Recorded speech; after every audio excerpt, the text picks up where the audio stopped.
اللہ کے محبوب علیہ السلام نے ارشاد فرمایا کسی شخص کے لیے 3 چیزیں اس کی خوش بختی کی علامت. ایک فرمایا کہ الدار الواسع، کشادہ گھر اگر کسی کو مل گیا.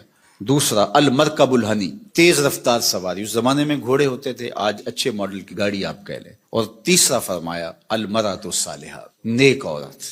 نیک عورت اللہ کا انعام ہے. اس کی تشریح بھی فرمائی کہ نیک عورت کون ہے. فرمایا جب تم اسے حکم دو تو وہ بجا لائے، اور جب تم اسے دیکھو تو تم خوش ہو جاؤ. تو یہ نیک عورت کی علامت بیان فرمائی گئی. تو نیک عورت آنے والی نسلوں کی ضامنہ بنتی ہے.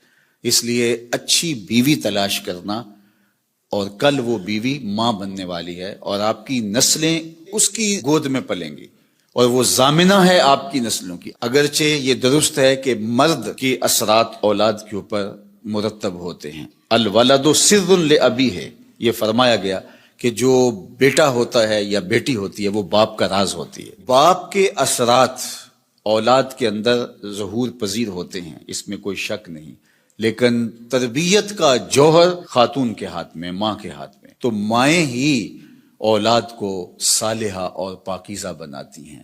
اللہ اکبر. اگر ماں مائی راستی ہو تو بیٹا فرید الدین گنج شکر ہوتا ہے، اور ماں ام الخیر ہو تو بیٹا شیخ عبد القادر جیلانی ہوتا ہے، اور اگر ماں فاطمہ ہو تو بیٹا حسین ابن علی ہوتا ہے. اس لیے جو نکاح کا معیار اسلام نے دیا ہے، اللہ کے محبوب علیہ السلام نے ارشاد فرمایا عورت سے نکاح 4 وجہ سے کیا جاتا ہے.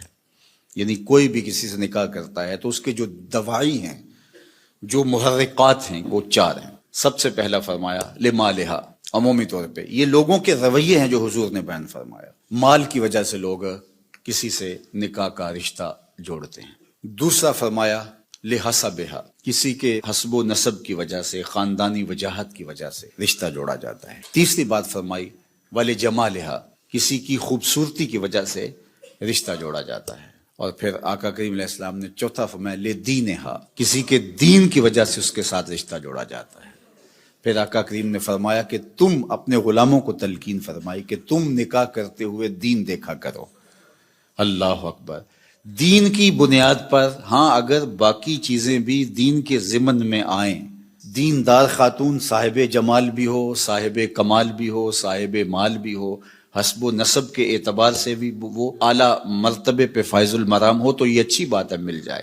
لیکن پہلی چیز جو ہے اس کا دین ہے. چونکہ اگر خاتون دیندار ہوگی تو نسلوں میں دین پھیلے گا. اس لیے نسلوں میں دین کی ترویج یہ مقصود ہے مسلمان کا. ایک بہت بڑا شاعر ہوا ہے ابو الاسود الدؤلی، اس نے ایک دن اپنی اولاد سے مخاطبت کرتے ہوئے کہا کہ میں تمہارے اوپر تمہارے پیدا ہونے سے پہلے بھی احسانات کیے ہیں، اور تمہارے پیدا ہونے کے بعد بھی بڑے احسانات کیے ہیں. تو بچوں نے کہا کہ پیدا ہونے کے بعد کے احسانات تو سمجھ میں آتے ہیں، آپ نے ہمارے لیے ہمارے پیدا ہونے سے پہلے کیا احسان کیا ہے؟ تو ابو الاسود الدؤلی کہنے لگا کہ میں ایک شاعر تھا، اور شاعر کی طبع میں حسن پسندی ہوتی ہے. میں جب اپنی شادی کے مرحلے میں پہنچا اور نکاح کرنے کا میں نے سوچا، تو ظاہر ہے میری ترجیح تو یہی تھی کہ میں کوئی خوبصورت عورت تلاش کروں. لیکن میں جب ڈھونڈنے نکلا تو میں اپنے لیے خوبصورت عورت تلاش نہیں کی، تمہارے لیے با کردار ماں تلاش کی ہے کہ وہ میرے بچوں کی ماں بننے والی ہے. تو یہ وہ میرا احسان ہے. میں اپنی خواہشات اور اپنے جذبات کی قربانی دے کے میں نے آنے والی نسل کا سوچا ہے، اور نسل کی وجہ سے میں نے جو ہے وہ ترجیح دی ہے. چونکہ ماؤں پہ موقوف ہے اچھی نسلوں کی نشأت بھی، نہضت بھی اور تربیت بھی. تو جس طرح کی ماں ہوگی اولاد اسی طرح کی ہوگی. اللہ کے محبوب علیہ السلام نے ارشاد فرمایا کسی شخص کے لیے 3 چیزیں اس کی خوش بختی کی علامت. ایک فرمایا کہ الدار الواسع، کشادہ گھر اگر کسی کو مل گیا. دوسرا المرکب الہنی، تیز رفتار سواری، اس زمانے میں گھوڑے ہوتے تھے، آج اچھے ماڈل کی گاڑی آپ کہہ لیں. اور تیسرا فرمایا المرأۃ الصالحہ، نیک عورت. نیک عورت اللہ کا انعام ہے. اس کی تشریح بھی فرمائی کہ نیک عورت کون ہے. فرمایا جب تم اسے حکم دو تو وہ بجا لائے، اور جب تم اسے دیکھو تو تم خوش ہو جاؤ. تو یہ نیک عورت کی علامت بیان فرمائی گئی. تو نیک عورت آنے والی نسلوں کی ضامنہ بنتی ہے. اس لیے اچھی بیوی تلاش کرنا، اور کل وہ بیوی ماں بننے والی ہے، اور آپ کی نسلیں اس کی گود میں پلیں گی، اور وہ ضامنہ ہے آپ کی نسلوں کی۔ اگرچہ یہ درست ہے کہ مرد کے اثرات اولاد کے اوپر مرتب ہوتے ہیں، الولد سر لابی ہے، یہ فرمایا گیا کہ جو بیٹا ہوتا ہے یا بیٹی ہوتی ہے وہ باپ کا راز ہوتی ہے۔ باپ کے اثرات اولاد کے اندر ظہور پذیر ہوتے ہیں، اس میں کوئی شک نہیں، لیکن تربیت کا جوہر خاتون کے ہاتھ میں، ماں کے ہاتھ میں۔ تو مائیں ہی اولاد کو صالحہ اور پاکیزہ بناتی ہیں۔ اللہ اکبر، اگر ماں مائی راستی ہو تو بیٹا فرید الدین گنج شکر ہوتا ہے، اور ماں ام الخیر ہو تو بیٹا شیخ عبد القادر جیلانی ہوتا ہے، اور اگر ماں فاطمہ ہو تو بیٹا حسین ابن علی ہوتا ہے۔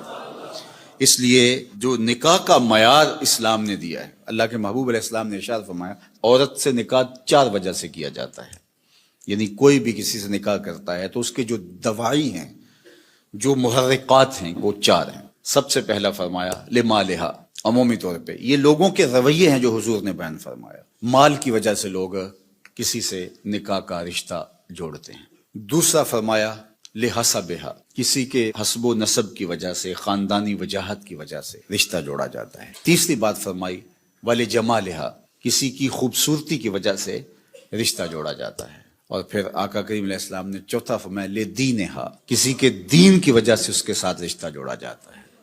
پھر آقا کریم نے فرمایا کہ تم اپنے غلاموں کو تلقین فرمائی کہ تم نکاح کرتے ہوئے دین دیکھا کرو۔ اللہ اکبر، دین کی بنیاد پر، ہاں اگر باقی چیزیں بھی دین کے ضمن میں آئیں، دیندار خاتون صاحب جمال بھی ہو، صاحب کمال بھی ہو، صاحب مال بھی ہو، حسب و نسب کے اعتبار سے بھی وہ اعلیٰ مرتبے پہ فائز المرام ہو، تو یہ اچھی بات ہے، مل جائے، لیکن پہلی چیز جو ہے اس کا دین ہے، چونکہ اگر خاتون دیندار ہوگی تو نسلوں میں دین پھیلے گا، اس لیے نسلوں میں دین کی ترویج یہ مقصود ہے مسلمان کا۔ ایک بہت بڑا شاعر ہوا ہے ابو الاسود الدؤلی، اس نے ایک دن اپنی اولاد سے مخاطبت کرتے ہوئے کہا کہ میں تمہارے اوپر تمہارے پیدا ہونے سے پہلے بھی احسانات کیے ہیں اور تمہارے پیدا ہونے کے بعد بھی بڑے احسانات کیے ہیں۔ تو بچوں نے کہا کہ پیدا ہونے کے بعد کے احسانات تو سمجھ میں آتے ہیں، آپ نے ہمارے لیے ہمارے پیدا ہونے سے پہلے کیا احسان کیا ہے؟ تو ابو الاسود الدؤلی کہنے لگا کہ میں ایک شاعر تھا اور شاعر کی طبع میں حسن پسندی ہوتی ہے۔